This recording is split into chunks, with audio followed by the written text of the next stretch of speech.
വീട്ടിൽ കുറച്ച് കാലമായി. അങ്ങനെ കാലം കഴിക്കാൻ പാടില്ല. ഞാനത് 2 ദിവസം അശ്ലീലവും അശ്ലീലവും പറയുമ്പോൾ പറയാൻ വിചാരിച്ചൊരു കാര്യമാണ്. പക്ഷെ എന്നോടും ആ സമയത്ത് സമയം കിട്ടിയില്ല. ഒരു സൂചനയ്ക്ക് വേണ്ടി ഞാൻ പറയുന്നു. നാടും വിട്ടുപോയിട്ട് കൊല്ലങ്ങളോളം അന്യനാട്ടിൽ ഇരിക്കുന്ന ചില പുരുഷന്മാരുണ്ട്. കടുത്ത തെറ്റാണ് കേട്ടോ.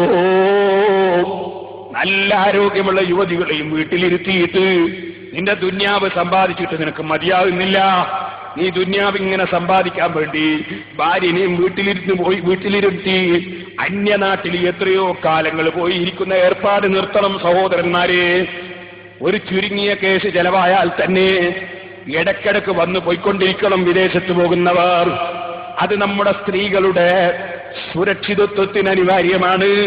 അവരുടെ പാതിവൃത്യം സൂക്ഷിക്കാൻ അനിവാര്യമാണ്. നിനക്ക് തന്നെ മറ്റൊരു സ്ത്രീയുടെ മുഖത്തേക്ക് നിന്റെ കണ്ണ് പെട്ടുപോകാതിരിക്കാൻ അത് നല്ലതാണ്. നീ ഇടയ്ക്കിടയ്ക്ക് നാട്ടിൽ വന്നു പോകണമെന്ന് വിദേശത്ത് പോകുന്നവരോട് ഞാൻ പ്രത്യേകം ഉപദേശിക്കുകയാണ്. ഒന്നുകൂടി പറയട്ടെ, നിനക്കങ്ങനെ വരാൻ പറ്റാത്ത ചുറ്റുപാടാണെങ്കിൽ നിന്റെ ഭാര്യയെ നീ അങ്ങോട്ട് കൂട്ടിക്കൊണ്ടുപോകണം. നീ വിദേശത്ത് കൊണ്ടുപോയി നിന്റെ ഭാര്യന്റെ കൂടെ സന്തോഷത്തിൽ ജീവിച്ചോ. കാരണവന്മാരോട്, ഉപ്പാപ്പമാരോട്, ഉമ്മാമ്മമാരോട് ഞാൻ പറയുന്നു, മകന്റെ ഭാര്യനെ അങ്ങ് കൊണ്ടുപോവാണ് എന്ന് പറയുമ്പോഴേക്ക് നിങ്ങൾ ബാളെടുക്കണ്ട. നിങ്ങളപ്പോഴേക്ക് പ്രശ്നം സൃഷ്ടിക്കണ്ട. ഓ കൂട്ടിക്കൊണ്ടുവന്നാ ഓൻ എന്ന് ചോദിക്കണ്ട. ഭാര്യനെ നിന്റെ മകനെ കൊണ്ട് പെണ്ണിനെ കെട്ടിച്ചു നിന്റെ വീട്ടിൽ അടുക്കളപ്പണിക്കല്ല. അതുപോലെ തന്നെ നിന്റെ വീട്ടിൽ അടിച്ചു വാരാനല്ല. അതിന് നീ ജോലിക്കാളെ നിർത്തിക്കോ. അതേസമയത്ത് ചെറുപ്പക്കാരന്റെ ദീന് രക്ഷിക്കണം. നിങ്ങളെ മക്കള് നരകത്തിൽ കിടന്നുരുളുന്നതാണോ നിങ്ങൾക്ക് താല്പര്യം? നിങ്ങളെ മക്കളെ ഭാര്യമാർ കുറച്ചു ദിവസം കഴിയുമ്പോൾ സ്വന്തം മക്കളെയും വിട്ട് ഇറങ്ങിപ്പോകുന്നതിലാണോ നിങ്ങൾക്ക് താല്പര്യം? ഓ സഹോദരന്മാരെ, കാരണവന്മാരെ, വിദേശത്ത് കൂടുതൽ നിൽക്കുന്ന മക്കളോട് നിന്റെ ഭാര്യയെ നീ അങ്ങ് കൂട്ടണമെന്ന് ഉപദേശിക്കേണ്ടത് നിങ്ങളാണ്. അത് പറഞ്ഞു കൊടുക്കേണ്ടത് നിങ്ങളാണ്. അതിനെതിരെ സംസാരിക്കേണ്ടവരല്ല നിങ്ങൾ. ഞാൻ പ്രത്യേകിച്ചും ഉമ്മമാരോട് ഉപദേശിക്കുകയാണ്. അതുപോലെ പ്രായമുള്ളവരോട് ഉപദേശിക്കുകയാണ്. ഇതുപോലെ ചെറുപ്പക്കാര് ഹലാലായ നിലയ്ക്ക് ഭാര്യമാരുമായി സല്ലപിക്കുമ്പോഴും സന്തോഷിക്കുമ്പോഴും ചിരിക്കുമ്പോഴും അവര് പരസ്പരം ബന്ധപ്പെടുമ്പോഴും അവര് റൂമിലേതെങ്കിലും സമയത്ത് ഇരിക്കുമ്പോഴും നീ എന്താ എടുത്ത് കഴുത്തി കെട്ടുന്നാണോ എന്ന് ചോദിക്കുന്ന ചില ഉമ്മമാരുണ്ട്. ആ നിലയ്ക്ക് അതപ്പതിച്ചു പോകരുത് ഉമ്മമാരെ. മറിച്ച് ചെറുപ്പക്കാർ അവരുടെ യുവത്വമുള്ള സമയത്ത് ഹലാലായ വഴികൾക്ക് നിങ്ങൾ സൗകര്യം ചെയ്യണം.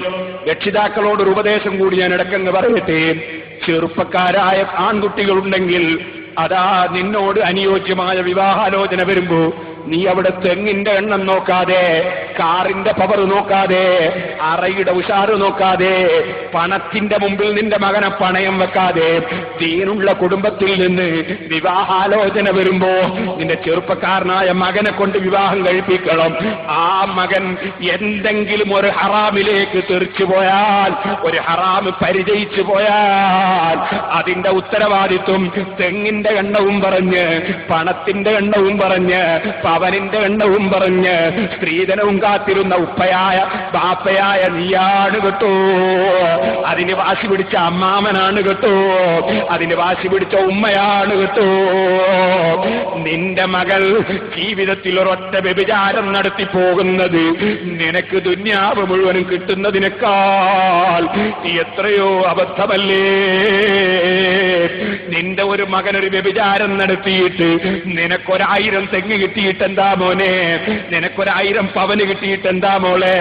മറിച്ച് നിന്റെ മകനൊരു ഹറാമ് ചെയ്യാതെ, നരകത്തിന് കാരണമാകാതെ, ചോദിക്കട്ടെ, നിന്റെ മകനെ ഈ ദുന്യാവിലുള്ള തീയിൽ ഒരു 5 മിനിറ്റ് കിടത്തും. ആ 5 മിനിറ്റ് കിടത്തുന്നതിന് ഒരു 10,000 പവന് തരാമെന്ന് പറഞ്ഞാൽ നിന്റെ മകനെ തീയിലിടാൻ നീ ഒരുങ്ങുമോ ഉമ്മ? നീ ഒരുങ്ങുമോ ബാപ്പാ? നിനക്കൊരായിരം തെങ്ങ് തരാം. നിന്റെ മകനെ 1 മിനിറ്റ് തീയിലിടുമെന്ന് പറഞ്ഞാൽ നീ അതിനൊരുങ്ങുമോ? സമ്മതിക്കുമോ? നിനക്ക് അല്ലാഹുവിന്റെ നരകത്തിൽ വിശ്വാസമില്ലേ? അതുപോലെ സ്വർഗത്തിൽ വിശ്വാസമില്ലേ?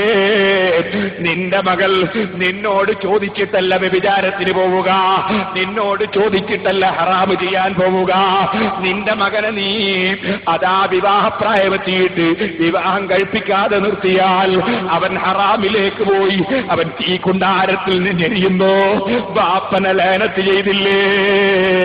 ബാപ്പയായ നീയും ഉത്തരവാദിയായില്ലേ? ഈ താഴ്ന്ന ദുന്യാവിനോടുള്ള പ്രേമം മനസ്സിന്റെ ഉള്ളിൽ പറിച്ചെറിയേണ്ട കാലം കഴിഞ്ഞില്ലേ? ഏത് മനുഷ്യനും ഈ ഭൂമിയിലുള്ള ജീവിതം അവസാനിക്കുന്ന ജീവിതം അല്ലേ? അതുകൊണ്ട് സഹോദരന്മാരെ, ഏത് രംഗത്തും അള്ളാഹുവിനെ ഭയപ്പെട്ട് ജീവിക്കണം കേട്ടോ, അള്ളാഹുവിനെ ഓർമ്മിച്ച് ജീവിക്കണം കേട്ടോ. അങ്ങനെ കണ്ണിൽ നിന്ന് വെള്ളമൊലിപ്പിക്കുന്നവർ, അതേ ഖുർആൻ പറയുന്നു, നജ്ജാശി രാജാവിന്റെ ആൾക്കാർ അള്ളാഹുവിന്റെ റസൂലിന്റെ ഹദറത്ത്